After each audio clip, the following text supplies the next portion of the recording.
Hello everyone, आप सभी का स्वागत है सीजीपीएससी एबीसीडी के इस यूट्यूब चैनल में। इस वीडियो के अंदर हम भारत का भौगोलिक परिचय का भाग 2 को हम इसके अंदर देखेंगे। ठीक है, ये वीडियो जो है वो सारे एग्जाम्स के लिए इम्पोर्टेंट होगा जिसमें इंडियन ज्योग्राफी पूछा जाता है। ठीक है ना। तो चलिए हम अपने वीडियो की शुरुआत करते हैं टाइम वेस्ट ना करते हुए। ये सारे एग्जाम चाहे सीजीपीएससी, सीजी व्यापम, सीजीएसआई या फिर ऑल सीजी एग्जाम्स, या फिर आप यूपीएससी की तैयारी कर रहे हो, एसएससी, रेलवे, बीपीएससी, जेपीएससी, सारे स्टेट पीसीएस की दृष्टि से बहुत ही ज़्यादा इंपॉर्टेंट है। ठीक है ना। चलिए बढ़ते हैं पहला क्वेश्चन की ओर। क्वेश्चन नंबर 1 है कि पॉइंट कालीमेरे किस राज्य या फिर स्थान पर स्थित है? मुंबई महाराष्ट्र, तमिलनाडु, जाफना या फिर ग्रेट निकोबार कहाँ स्थित है? इसका जो राइट आंसर है ऑप्शन नंबर बी, तमिलनाडु में स्थित है। ठीक है, ये जो पॉइंट कालीमेरे है वो तमिलनाडु राज्य में स्थित है। ठीक है, जो मुंबई महाराष्ट्र है यहाँ पर याद रखेंगे आप क्या कि ये कोलाबा पॉइंट है, कोलाबा पॉइंट। ठीक है, तो कोलाबा पॉइंट कहाँ है? मुंबई महाराष्ट्र में स्थित है। तमिलनाडु में पॉइंट कालीमेरे। वहीं जाफना में एक पॉइंट पेड्रो के नाम से आपको मिलेगा। ठीक है, पॉइंट पेड्रो, पॉइंट पेड्रो। ठीक है, और जैसे ग्रेट निकोबार में तो हमको पता ही है कि इंदिरा पॉइंट है। ठीक है, इंदिरा पॉइंट क्या है?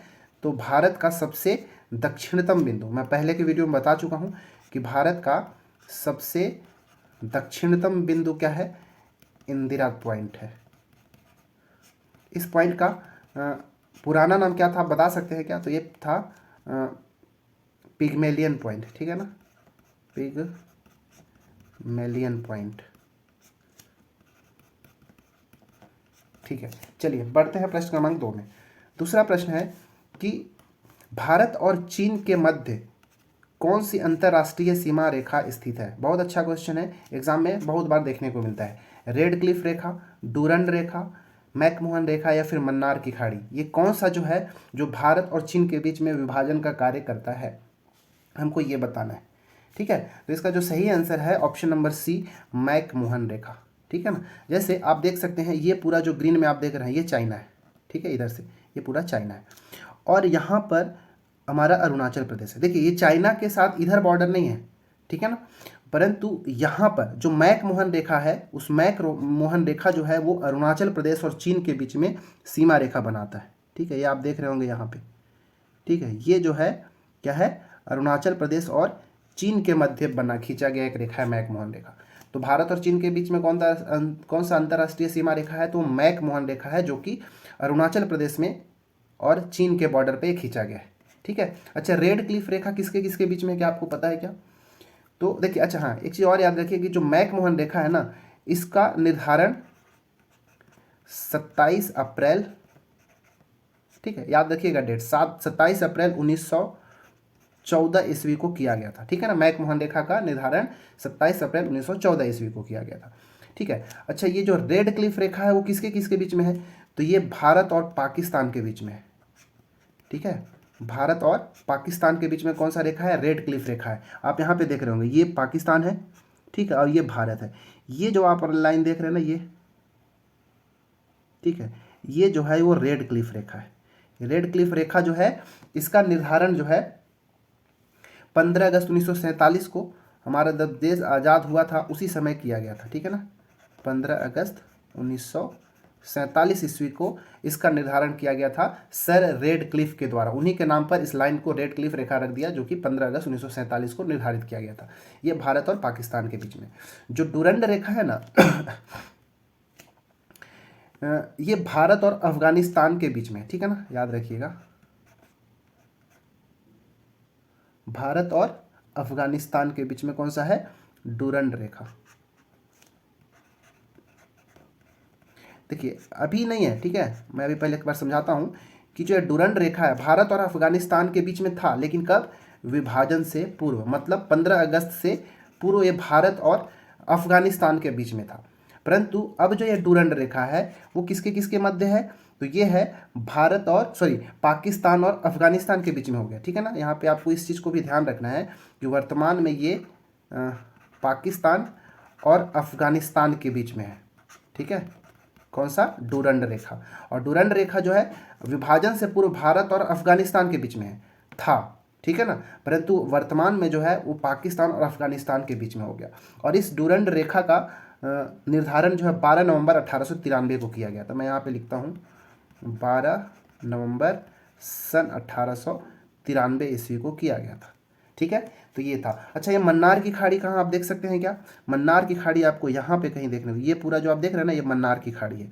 ये मन्नार की खाड़ी भारत के तमिलनाडु और श्रीलंका के बीच में, ठीक है ना, आप लिख सकते हैं, या फिर भारत और श्रीलंका के बीच में मन्नार की खाड़ी है। ठीक है, तो ये था इस क्वेश्चन का एक्सप्लेनेशन। तो ये सब आपको बस ये डेट के साथ आपको याद रखना है कि रेड क्लिफ रेखा भारत और पाकिस्तान के बीच में 15 अगस्त 1947, डूरंड रेखा भारत और अफगानिस्तान के बीच में था विभाजन से पूर्व, लेकिन अब पाकिस्तान और अफगानिस्तान के बीच में है, और ये जो है 12 नवंबर 1893 को निर्धारित किया गया था। मैकमोहन रेखा भारत और चीन के बीच में, और मन्नार की खाड़ी भारत और श्रीलंका के बीच में। ठीक है, ये प्रश्न क्रमांक 2 था। ठीक है ना, चलिए बढ़ते हैं प्रश्न क्रमांक 3 की ओर। ये वाला लाइन आप यहाँ पे देख रहे हैं ना, यही लाइन जो है क्या है, डूरंड रेखा है। ठीक है, या फिर डूरंड लाइन है। ठीक है, चलिए प्रश्न क्रमांक 3। तीसरा प्रश्न है कि निम्नलिखित विकल्पों में कौन सा सुमेलित है। ठीक है, सुमेलित विकल्प का चयन करना है। ठीक है, कि यहाँ पे दिया है विभाजित स्थलखंड, कि कौन कौन सा स्थलखंड जो है विभाजित किया गया है और कौन से चैनल या फिर खाड़ी के द्वारा वो विभाजित है, वो हमको बताना है। ठीक है, इंदिरा पॉइंट एवं इंडोनेशिया। ठीक है, इंदिरा पॉइंट आपको याद होगा कहाँ है, देखिए ये जो है हमारा ग्रेट निकोबार यहाँ पे कहीं पे पड़ेगा, ये वाला पार्ट, यहाँ पर ही इंदिरा पॉइंट या फिर पिग्मेलियन पॉइंट था। और यहाँ पे आप ये वाला जो देख रहे हैं ना, ये इंडोनेशिया का सुमात्रा आइलैंड पड़ेगा, मतलब इंडोनेशिया समझ लीजिए। ठीक है, ये पूरा इंडोनेशिया। तो ये ग्रेट निकोबार और ये जो है कौन सा है, इंडोनेशिया का पूरा द्वीप है। ठीक है ना, ग्रेट निकोबार और इंडोनेशिया। तो इनके बीच में कौन सा जो है भाई हमको बताना है, तो ये जो है ग्रेट चैनल कहलाता है। ये जो विभाजन के लिए ये है ना, ये पूरा जो दिख रहा है, जो जल संधि यहाँ पे दिख रहा है, वो क्या कहलाता है, ग्रेट चैनल कहलाता है। मतलब इंदिरा पॉइंट और इंडोनेशिया के बीच में ग्रेट चैनल है जो विभाजन का कार्य करता है। तो ये वाला जो है सुमेलित है।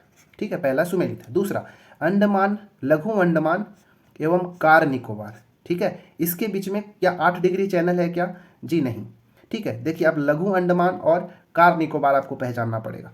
देखिए अब यहाँ पे तो क्लियर दिखाई दे नहीं रहा है, बट यहाँ पे आप जाएंगे, ठीक है, आगे के स्लाइड में आपको अच्छे से क्लियर होगा कि यहाँ पे जाएंगे तो ये वाला पार्ट जो दिखेगा आपको कार निकोबार है, बट यहाँ पे ये देखेंगे ना, ये तो लघु अंडमान है। ठीक है, ये लघु अंडमान हो गया, और ये वाला जो है कार निकोबार। ठीक है, लघु अंडमान और कार निकोबार जो है उसके बीच में 10 डिग्री चैनल है। ठीक है ना, याद रखिएगा 10 डिग्री चैनल। तो ये इसका जो होगा ये वाला। ठीक है, लघु अंडमान और कार निकोबार के बीच में 10 डिग्री चैनल जो है उसको विभाजित करने का कार्य करता है। ठीक है, अब देखिए इसके बाद है मिनिकॉय, ये टर्न नहीं होगा, मिनिकॉय और लक्षद्वीप। मिनिकॉय और लक्षद्वीप के बीच में कौन सा चैनल है हमको ये बताना है। ठीक है, तो मिनिकॉय और लक्षद्वीप के बीच में 9 डिग्री चैनल है। देखिए यहाँ पे आपको लक्षद्वीप दिखाई दे रहा होगा। ठीक है, लक्षद्वीप के बाद यहाँ पर कहीं पे, ठीक है, आपको यहाँ पे कहीं पे लक्षद्वीप का ही हालांकि पार्ट है। ठीक है ना, ये जो यहाँ पे आपको कहीं पे मिनिकॉय दिखाई देगा, मैं यहाँ पे लिख देता हूँ मिनिकॉय, और ये पूरा जो आप देख रहे हैं ये लक्षद्वीप है। तो इस मिनिकॉय और लक्षद्वीप के बीच में ये जो आप देख रहे हैं ये 9 डिग्री चैनल है। ठीक है, 9 डिग्री चैनल। ठीक है, और मालदीव और मिनिकॉय के बीच में कौन सा, तो यह है 8 डिग्री चैनल। ठीक है, तो ये वाला देख रहे हैं ये पूरा मालदीव है, और ये अभी मैं आपको बताया मिनिकॉय, तो यहाँ पे इनके बीच में कहीं पे जो होगा ये 8 डिग्री चैनल होगा। ठीक है, तो ये आपको अच्छे से क्लियर होना चाहिए। तो एक बार फिर से आप इसको वीडियो को रिवर्स करके आप देख सकते हैं कि किसके किसके बीच में क्या है। एक बार फिर भी मैं रिकॉल कराऊँ तो ये हमारा क्या है, इंदिरा पॉइंट, और यहाँ पे क्या है इंडोनेशिया, इनके बीच में क्या ग्रेट चैनल कहलाता है। फिर दूसरे नंबर पे गया तो यहाँ पे आपको लघु अंडमान, और यहाँ पे जो कार निकोबार दिखेगा, इनके बीच में जो विभाजन के लिए जो कार्य करता है वो क्या है, 10 डिग्री चैनल है। इसके बाद मिनिकॉय और लक्षद्वीप, यहाँ पे आपको ये मिनिकॉय दिख रहा है, ये हमारा ये लक्षद्वीप, इन दोनों के बीच में 9 डिग्री चैनल। और फाइनली यहाँ पे हमारा मिनिकॉय है और ये मालदीव है, इनके बीच में 8 डिग्री चैनल। तो इसको आप बहुत ध्यान से याद करेंगे क्योंकि एग्जाम में पूछा जा चुका है। ठीक है, और भविष्य में भी यहाँ से क्वेश्चन बनता है। ठीक है, चलिए प्रश्न क्रमांक चौथा प्रश्न है कि दक्षिणी अंडमान को लिटिल अंडमान से कौन अलग करता है। ठीक है, Duncan Pass, Coco Channel, Sombrero Channel, या फिर 9 डिग्री चैनल, कौन जो है दक्षिण अंडमान को लिटिल अंडमान से अलग करता है। ठीक है, हमको बताना है। ठीक है, तो इसका जो सही आंसर है डंकन पास। जो डंकन पास है दक्षिणी अंडमान और लिटिल अंडमान को एक दूसरे से अलग करता है। इसमें अगर आप ध्यान से देखेंगे तो आपको ये वाला पार्ट जो दिख रहा है ना, ये वाला ये हमारा दक्षिणी अंडमान के अंदर में आएगा। ठीक है, ये है दक्षिणी अंडमान, और यहाँ पर ये आप देख रहे हैं ये कहलाता है लिटिल अंडमान।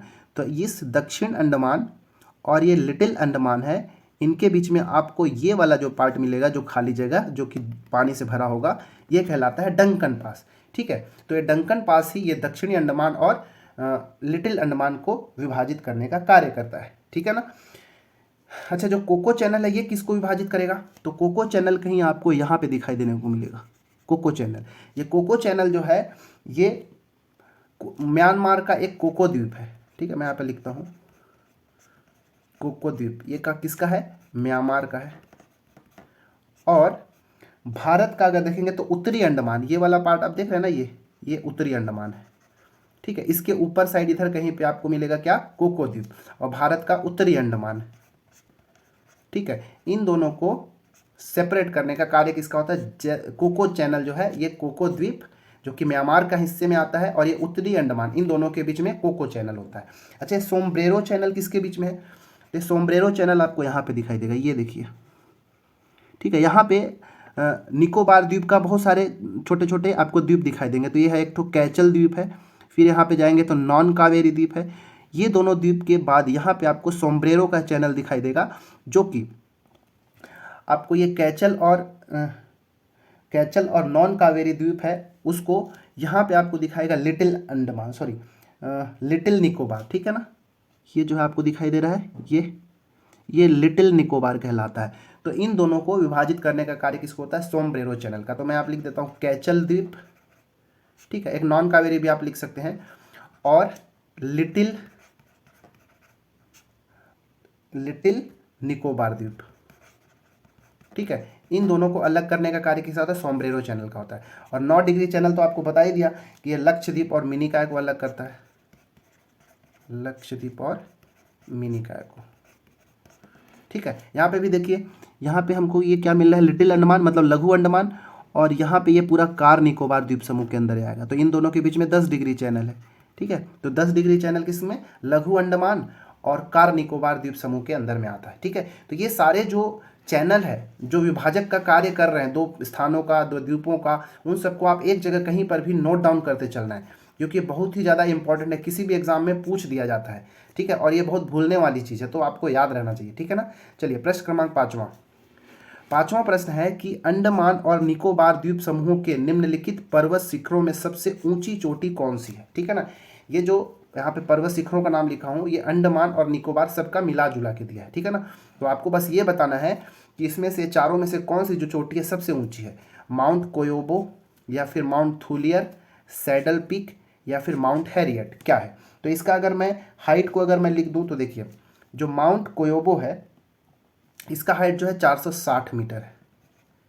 ठीक है, 460 मीटर, और ये जो है दक्षिण अंडमान में है। ठीक है ना, कहाँ है ये? दक्षिण अंडमान में। ठीक है, दक्षिण अंडमान में ये पड़ता है। ठीक है, ये लिटिल अंडमान है, ये वाला जो पार्ट है आपको ये दक्षिण अंडमान मिलेगा। ये वाला नॉर्थ अंडमान, देखिए मैं इसको बताता हूँ, ये जो है उत्तरी अंडमान, ये है मध्य अंडमान या मिडिल अंडमान, और ये जो पूरा पार्ट मिलेगा आपको लोअर अंडमान, और इसी को कहा जाता है दक्षिण अंडमान। और नीचे जाएंगे तो ये लिटिल अंडमान या लघु अंडमान कहलाता है। ठीक है, तो ये माउंट कोयोबो जो है दक्षिण अंडमान या फिर लोअर अंडमान के में पड़ेगा, ये वाले में। ठीक है ना, यहाँ पे इसकी ऊंचाई 460 मीटर है। इसके बाद माउंट थूलियर अगर देखेंगे तो माउंट थूलियर की ऊंचाई जो है 462 मीटर है। ठीक है, 462 मीटर, और ये मिलेगा ग्रेट निकोबार में, ग्रेट निकोबार। ठीक है, ग्रेट निकोबार में पड़ेगा। यहाँ पे देखिए आपको एक ग्रेट निकोबार दिखाई दे रहा होगा। ठीक है, ये ग्रेट निकोबार, तो इस ग्रेट निकोबार में पड़ेगा क्या? माउंट थूलियर, जो कि 462 मीटर है। सैडल पीक, जो सैडल पीक है इसका ऊंचाई 732, कई कई जगह पे 738 मीटर भी मिलता है, और ये जो मिलेगा हमको उत्तरी अंडमान में मिलेगा। ये है हमारा उत्तरी अंडमान, इसके ऊपर ही हमको मिलेगा क्या? सैडल पीक, उत्तरी अंडमान। और जो चौथा है माउंट हैरियट, इसकी जो ऊंचाई है 450 मीटर। 450 मीटर, और ये भी हमको दक्षिण अंडमान में ही पड़ेगा यहाँ पे, ठीक है, दक्षिण अंडमान में, दक्षिण अंडमान। अब इन चारों में आपको सबसे ऊंचा कौन सा दिखाई दे रहा है, तो ये हमको सैडल पीक दिखा रहा है, तो हमको हमारा आंसर भी सैडल पीक होगा। हालांकि जो अंडमान निकोबार द्वीप समूह का ये पूरा जो द्वीप समूह आपको दिख रहा है, इन सब में जो सबसे ऊंचा है वो है ये सैडल पीक ही है। तो आपको याद रखना है कि सैडल पीक जो है अंडमान निकोबार द्वीप समूह का सबसे ऊंची चोटी है, जो कि 732 मीटर ऊंची है, ठीक है ना। एक और याद रखिएगा, mount Deo valley, mount Deo valley, ठीक है।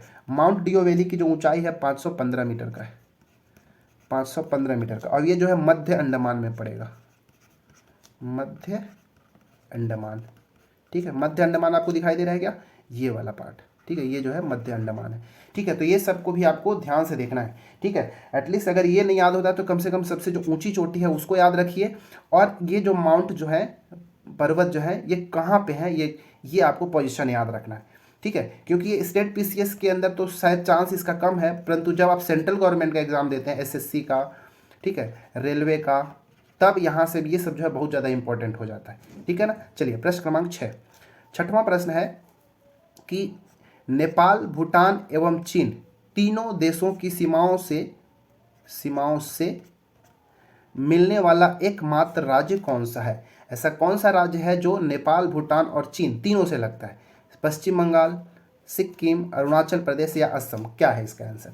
देखिए तो हम देख लेते हैं। पश्चिम बंगाल तो यहाँ से आपको दिखाई दे रहा है, तो ये पश्चिम बंगाल से नेपाल और भूटान लगेगा, परंतु चाइना नहीं लगेगा, तो पश्चिम बंगाल नहीं हो पाएगा, ठीक है। सिक्किम हमारा यहाँ पर है, ठीक है।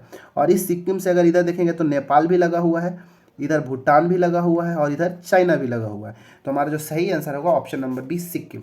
सिक्किम जो है इन तीनों देशों से लगा हुआ है, नेपाल, भूटान और चाइना के साथ। पश्चिम बंगाल 2 से लगा हुआ है, अरुणाचल प्रदेश जो है केवल यहाँ चाइना से लगा हुआ है, ठीक है, चाइना से लगा होगा, और यहाँ पे भूटान से लगा होगा, ठीक है।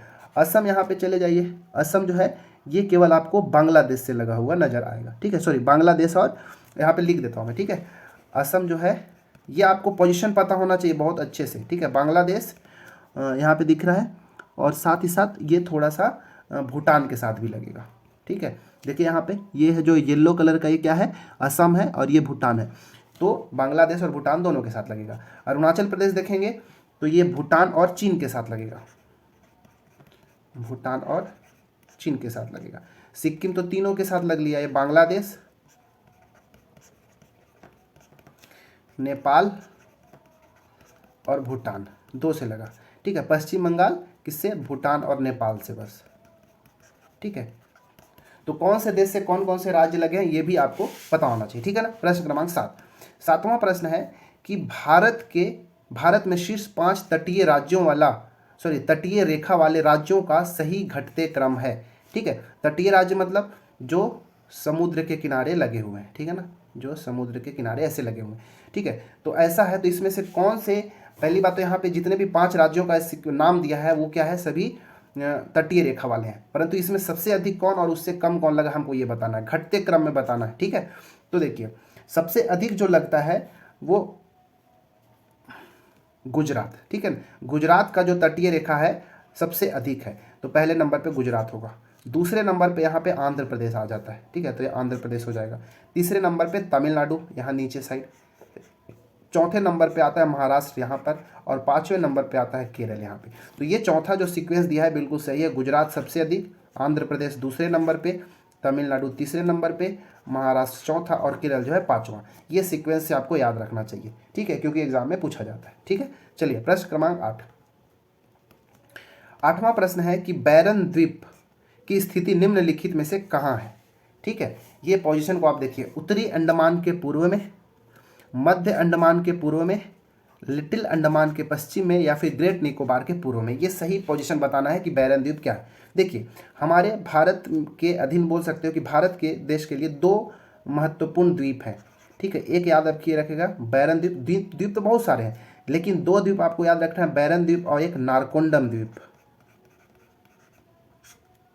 ठीक है। क्योंकि ये दोनों द्वीप जो है ये ज्वालामुखी द्वीप हैं, ठीक है, ज्वालामुखी द्वीप है, जिसमें से बैरन द्वीप जो है एक भारत के अंदर या फिर दक्षिण एशिया बोल लीजिए में एकमात्र जागृत ज्वालामुखी है यहाँ पे। ठीक है, जागृत ज्वालामुखी जो बीच बीच में यहाँ पे ज्वालामुखी का उद्गार होते रहता है। इससे पहले जो है बैरन द्वीप में सन 1787 में सबसे पहली बार यहाँ पे ज्वालामुखी उद्गार देखने को मिला था। ठीक है, तो ये एक जागृत ज्वालामुखी है, बल्कि नारकोंडम जो है ये सुसुप्त ज्वालामुखी है। ठीक है, यहाँ से अब देखने को नहीं मिलता। ठीक है, तो भारत के 2 द्वीपों का याद रखना है कम से कम, बैरन और नारकोंडम, जो कि ज्वालामुखी द्वीप है। अच्छा, बैरन द्वीप का पूछा, स्थिति पूछा है कहाँ है, तो आप ध्यान से देखिए इस मैप को। ठीक है ना, तो आपको यहाँ पर कहीं पे ये बैरन द्वीप दिखाई दे रहा है। ठीक है, बैरन द्वीप, और ये बैरन द्वीप किसके सामने है, तो ये वाला पार्ट जो आपको मिलेगा ये मध्य अंडमान है। ये बताया था उत्तरी अंडमान, ये मध्य अंडमान, और ये जो है क्या है दक्षिणी अंडमान या फिर लोअर अंडमान, और यहाँ पे क्या है ये हमारा लघु अंडमान। ठीक है, तो ये जो मिल रहा है किसके, मध्य अंडमान के पूर्व दिशा में हमको मिल रहा है बैरन द्वीप।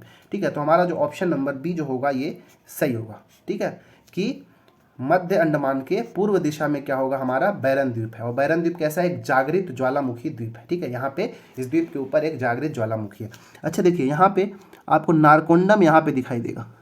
ठीक है, नारकोंडम द्वीप जो है वो कहाँ मिलेगा आपको, ये जो उत्तरी अंडमान है उसके पूर्व में देखने को मिलेगा। उत्तर पूर्व भी अगर बोलेगा अगर ऑप्शन में तो आप मार सकते हैं, परंतु आप लेके चल सकते हैं कि नारकोंडम द्वीप जो है ये उत्तरी अंडमान के पूर्व दिशा में है। ठीक है, तो यहाँ पे जो पहला कथन जो है इसके लिए नारकोंडम होगा, नारकोंडम द्वीप। ठीक है, और बी अंडमान, मध्य अंडमान के पूर्व में क्या है, तो ये वाला है हमारा बैरन द्वीप है। ठीक है, देखिए, अच्छा पूछेगा कि जो अंडमान ये जो है हमारा, ठीक है, अंडमान जो द्वीप समूह है इसका सबसे उत्तरी द्वीप कौन सा है, कि सबसे उत्तर में यहाँ पे कौन सा द्वीप है, तो आपको याद रखिए यहाँ पे एक द्वीप है जिसका नाम है, छोटा सा एक द्वीप है, इतना बड़ा हालांकि नहीं है। ठीक है, यहाँ पर जिसका नाम है लैंडफॉल द्वीप, लैंडफॉल द्वीप। ठीक है, तो अंडमान का सबसे उत्तरी जो द्वीप है क्या नाम है उसका, लैंडफॉल द्वीप है, आपको नाम याद रखना है। ठीक है, तो ये था प्रश्न क्रमांक 8। चलिए अब प्रश्न क्रमांक 9 की ओर बढ़ते हैं। चलिए, प्रश्न क्रमांक 9 है कि भारत के समुद्री सीमा के बारे में असत्य कथन कौन सा है। 4 में से असत्य कथन की पहचान करना है। पहला क्या है कि भारत की प्रादेशिक सीमा आधार रेखा से 12 समुद्री मील की दूरी तक विस्तृत है। देखिए, पहले यहाँ पे एक शब्द आया क्या, आधार रेखा। जैसे देखिए, ये जो है हमारा मुख्य भूमि है भारत का। ठीक है, ये मुख्य भूमि है जो कि स्थल है। ठीक है, तो इसकी जो आपको टिप दिखाई दे रहा है ना, जो ऊंचा, इससे थोड़ा दूर पे यहाँ पे आपको एक से डॉटेड लाइन दिखा रहा होगा। ठीक है, तो जो यहाँ पे मुख्य भूमि का जो बाह्यतम वाला क्षेत्र होता है वहाँ से मिलाता हुआ एक अगर डॉटेड लाइन हम खींच दें तो ये जो हमारा आधार रेखा होता है। ठीक, आधार रेखा, और आधार रेखा के बाद ये सब जो खाली जगह दिख रहा है यहाँ पे पानी भरा होगा, और बाकी तो ये सब समुद्र है ना, तो ये सब पानी भरा होगा। तो आधार रेखा और मुख्य भूमि के बीच में जो समुद्र का जल भरा होता है उसको हम आंतरिक जल कहते हैं। ठीक है, और आधार रेखा तो आप समझ ही गए, आधार रेखा और मुख्य भूमि के बीच में जो जल उपस्थित होता है समुद्र का उसे आंतरिक जल कहते हैं। तो पहला कथन है कि भारत की जो प्रादेशिक सीमा है, ठीक है, भारत का प्रादेशिक सीमा जो है ये आधार रेखा से 12 समुद्री मील की दूरी तक विस्तृत होता है। तो पहला कथन जो है ये सही है। ठीक है ना, ये वाला कथन सही है। तो आप देख लीजिए, ये हमारा आधार रेखा है, आधार रेखा से देखिए 12 माइल की दूरी है ना, 12 मील। देखिए, अच्छा, एक समुद्री मील आप क्या होता है वो समझ लीजिए। एक समुद्री मील जो होता है ना वो होता है 1.8 किलोमीटर को कहते हैं। ठीक है, नॉटिकल मील कहा जाता है, नॉटिकल मील, NM। ठीक है, NAUTICAL, नॉटिकल मील। ठीक है ना, याद रखिएगा। तो यहाँ पे ये आधार रेखा से लेके 12 नॉटिकल मील तक की जो दूरी होती है ना उसको हम क्या बोलते हैं, प्रादेशिक सीमा कहते हैं। ठीक है, क्या कहते हैं, प्रादेशिक सीमा, या फिर इसको मैरीटाइम बेल्ट या फिर टेरिटोरियल सी भी कहा जाता है। ठीक है, जो कि 12 नॉटिकल माइल तक होता है। ये जो आपको ये पूरा दिखाई दे रहा है ना, ये जो स्पेस दिखाई दे रहा है यहाँ से यहाँ तक, वो क्या कहलाता है, प्रादेशिक सीमा या फिर टेरिटोरियल सी कहलाता है। अच्छा, ये जो आधार रेखा से जो 12 माइल तक की दूरी का, समुद्री मील तक की जो दूरी होती है, इसके बीच में जो भारत है, या फिर ये सारे देश के लिए ऐसे ही रूल होते हैं। ठीक है ना, क्योंकि ये इंटरनेशनल सिस्टम होता है इसको मेजर करने का। तो इस 12 माइल के अंदर या फिर 12 मील समुद्री मील के अंदर जो भारत है, भारत का पूर्णतः इस पर अधिकार होता है, वो कुछ भी इसका कार्य कर सकता है, ठीक है ना। दूसरा क्या है कि अविच्छिन्न मंडल या फिर संलग्न क्षेत्र, इसको इंग्लिश में कंटिजियस जोन कहते हैं, ठीक है। क्या कहते हैं? कंटिजियस जोन, CONTIGUOUS, कंटिजियस जोन, ठीक है। इसी को कहते हैं अविच्छिन्न मंडल या फिर संलग्न क्षेत्र में भारत को सीमा शुल्क और वित्तीय अधिकार प्राप्त है, ठीक है, बिल्कुल सही है। देखिए ये कहाँ से है, तो ये आधार रेखा से ये 24 यहाँ से लेके टोटल यहाँ तक, ठीक है ना, आधार रेखा से 24 समुद्री मील तक की जो दूरी होती है उसको हम अविच्छिन्न मंडल, संलग्न क्षेत्र या फिर कंटिजियस जोन कहते हैं। इस जोन के अंदर किसी भी देश को या फिर भारत को क्या किया जाता है, सीमा शुल्क या फिर वित्तीय अधिकार प्राप्त होता है, ठीक है। यहाँ से सीमा शुल्क को वसूल कर सकता है, ठीक है। तो ये कितना होता है, ये 24 नॉटिकल माइल या फिर मील, 24 नॉटिकल मील या फिर समुद्री मील को तक का जो क्षेत्र होता है उसको संलग्न क्षेत्र के अंदर रखा जाता है। तीसरा है देश का अनन्य आर्थिक क्षेत्र। अनन्य आर्थिक क्षेत्र आधार रेखा से 500 समुद्री मील तक होता है। क्या ऐसा ही? क्या देखिए, अनन्य आर्थिक क्षेत्र को कहते हैं exclusive economic zone, economic zone, EEZ भी कहते हैं शॉर्ट में, EEZ, ठीक है। देश का अनन्य आर्थिक क्षेत्र या एक्सक्लूसिव इकोनॉमिक जोन EEZ आधार रेखा से 500 मील तक की दूरी होती है। क्या 500 समुद्री मील तक होती है कि नहीं? यही जो हमारा कथन जो है असत्य है। ये जो है आधार रेखा से लेके ये हमारा 200 नॉटिकल मील तक होता है, ठीक है ना। कितना तक? 200। तो यहाँ से यहाँ तक को जो मान लीजिए ये जो है ये 200 मील है, 200 नॉटिकल मील, ठीक है। तो ये 500 की जगह यहाँ पे क्या होना चाहिए, 200 समुद्री मील होना चाहिए, ठीक है। और ये जो 200 समुद्री मील होगा आधार रेखा से, इसको हम आर्थिक मंडल कहते हैं। हालांकि इधर तो हमको पता चल ही गया ये क्या कहलाता है, संलग्न क्षेत्र हो गया। तो ये संलग्न क्षेत्र से लेके यहाँ तक का जो क्षेत्र होता है इसी को हम आर्थिक मंडल कहते हैं। परंतु ये जो पूरा जोन है जो आधार रेखा से लेके यहाँ तक, उसी को हम संलग्न क्षेत्र कहते हैं। परंतु ये जो है इन दोनों के बीच में आर्थिक मंडल कहलाता है। इसके अंदर क्या होता है, चौथा देख लेते हैं। अनन्य आर्थिक क्षेत्र में मतलब इसी की बात कर रहा है, भारत को वैज्ञानिक अनुसंधान एवं नए द्वीपों के निर्माण और प्राकृतिक संसाधनों के उपयोग की छूट प्राप्त होती है। ये वाला कथन जो है सही है। तो ये जो हमारा EEZ वाला जो जोन हो गया, इसके अंदर कोई भी अगर वैज्ञानिक अनुसंधान करना है, नए द्वीपों का इसमें निर्माण कर सकते हैं, या फिर इसके अंदर जो भी प्राकृतिक संसाधन होते हैं, पेट्रोलियम वगैरह जो कुछ भी होते हैं, उन सबका उपयोग करने का अधिकार किसको है, उस देश को होता है, मतलब भारत को है, ठीक है। तो ये चारों में से सी जो है गलत था, 500 की जगह 200 होना चाहिए, ठीक है। और इसके बाहर का जो क्षेत्र होता है इधर वाला, उसको उच्च सागर कहते हैं, ठीक है, जिसमें जो सागरीय जो जल होता है, ठीक है, ये इंटरनेशनल वाटर आता है, जिसको हम ये क्या होता है, इस पे सभी देशों का, जहाँ पे जितने भी राष्ट्र होते हैं सब पर उसका समान अधिकार होता है। तो ये 200 से बाद वाला जो होता है उस पर ये इंटरनेशनल वाटर होता है, जिसमें सभी देश जो है उसका बराबर रूप से इस्तेमाल कर सकते हैं, ठीक है। तो ये था प्रश्न क्रमांक 9, बहुत ही ज़्यादा इंपॉर्टेंट मेरे अकॉर्डिंग, तो आप इसको एक बार नोट डाउन कर लेंगे, ठीक है ना। चलिए 10वां प्रश्न देखते हैं। प्रश्न क्रमांक 10 है कि वह कौन सा केंद्र शासित प्रदेश है जिसका क्षेत्र 3 राज्यों में पड़ता है, ठीक है। वैसा कौन सा क्षेत्र है, कौन सा केंद्र शासित प्रदेश है जिसका क्षेत्र कहाँ 3 राज्यों में पड़ता है, दिल्ली, दमन दीव, लक्षद्वीप या फिर पुडुचेरी। तो इसका जो सही आंसर है ऑप्शन नंबर डी, पुडुचेरी जो है इसका जो क्षेत्र है वो 3 राज्यों के अंदर पड़ता है, ठीक है। देखिए जो पुडुचेरी अकेले एक जगह पे स्थित कोई केंद्र शासित नहीं प्रदेश नहीं है, ये 4 अन्य जगहों को मिला जुला के एक साथ पुडुचेरी कहा जाता है। इस पुडुचेरी के अंदर 4 क्षेत्र आते हैं, ठीक है ना, कितने, 4 क्षेत्र आते हैं, और ये चारों क्षेत्र जो है अलग अलग राज्यों में है। जैसे जो पहला है वो तो खुद पुडुचेरी ही है, ठीक है, कौन सा है, पुडुचेरी है, जो कि हमको मिलेगा कहाँ, तमिलनाडु में मिलेगा। जो इसके बाद दूसरा जो क्षेत्र है वो कहलाता है कराईकल, कराईकल, ठीक है, और ये भी जो है तमिलनाडु के अंदर ही है। जो तीसरा है वो तीसरा कहलाता है यनम, ठीक है, यनम, ये जो है आंध्र प्रदेश के अंदर है।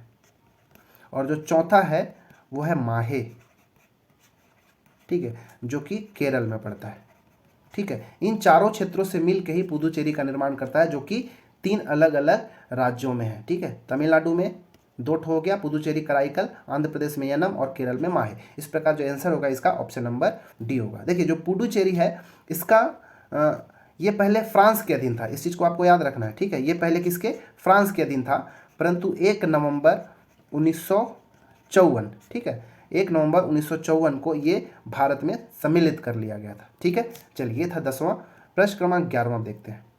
प्रश्न क्रमांक 11 है कि आदम ब्रिज के उत्तर में कौन सी खाड़ी है, ठीक है। आदम ब्रिज के उत्तर में कौन सी खाड़ी है, पाक की खाड़ी, मन्नार की खाड़ी, अमीन दिवी या फिर कन्नानौर, ये क्या है, ठीक है, हमको ये बताना है। देखिए ये आपको भारत दिखाई दे रहा है, भारत पूरा तो नहीं दिखाई दे, ये भारत का ही पार्ट है, ठीक है ना। तो जब आप पूरा इंडिया का मैप देखेंगे तो तमिलनाडु से लगा हुआ कुछ क्षेत्र जो है ना, ये वाला पार्ट, और इधर जो आपको ये श्रीलंका का कुछ पार्ट मिलेगा, इनके बीच में ही ये जो एक रास्ता ऐसे दिखाई देगा। देखिए यहाँ पे, यहाँ तक अगर आप आएंगे, यहाँ पे ये तो धनुषकोडी है, ठीक है, धनुषकोडी, धनुषकोडी से लेके यहाँ पे है तलाई मनार है जो कि श्रीलंका का। इन दोनों के बीच में ऐसे जो डॉटेड जो बिंदु दिखाई दे रहा है, ये जो है एडम्स ब्रिज कहलाता है या आदम का पुल कहलाता है, या फिर सीधी से कह ले जो हम जानते हैं सिंपली राम सेतु, ठीक है, राम सेतु। ये किसके किसके बीच में है, तो ये हमको पड़ेगा ये धनुषकोडी, ठीक है, या फिर बोल लेते हैं कि तमिलनाडु और श्रीलंका के बीच का जो ये रास्ता है, जो कि एक नौका क्षेत्र भी बोल सकते हैं, या फिर यहाँ से रास्ता भी बना है, ठीक है, जिसको हम राम सेतु कहते हैं, इसी को एडम्स ब्रिज कहते हैं। तो इस एडम्स ब्रिज के उत्तर में अगर जाएंगे ये वाला पार्ट, तो ये है पाक बे, मतलब पाक की खाड़ी है, ठीक है। और ये नीचे साइड अगर आएंगे इधर तो आपको मिलेगा मन्नार की खाड़ी, मतलब ये जो पानी जो जल भरा हुआ है ये मन्नार की खाड़ी के अंतर्गत आता है, ठीक है, गल्फ ऑफ मन्नार कहलाता है, ठीक है, मन्नार की खाड़ी। और इधर जो है पाक की खाड़ी, ये पाक पाकिस्तान वाला नहीं है ना, स्पेलिंग आप देख लीजिए, PALK है, ठीक है, पाक की खाड़ी। अगर आपको डाउट होगा तो यहाँ पे क्लियर कर लीजिए।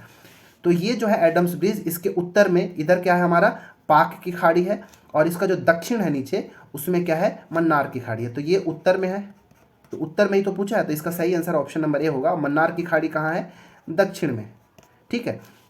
अब देखिए ये जो आदम का पुल है या फिर एडम्स ब्रिज है, इसी पर यहाँ पे ये वाला जो दिखाई देना, ये पंबन द्वीप कहलाता है, ठीक है, क्या है, पंबन द्वीप। यहाँ पे लिखा है पंबन आइलैंड, और इस पंबन आइलैंड के ऊपर ही रामेश्वरम है, ठीक है ना। तो याद रखिएगा, एग्जाम में पूछा गया है कि रामेश्वरम कौन से द्वीप पर है, तो पंबन द्वीप पर ही है, ठीक है।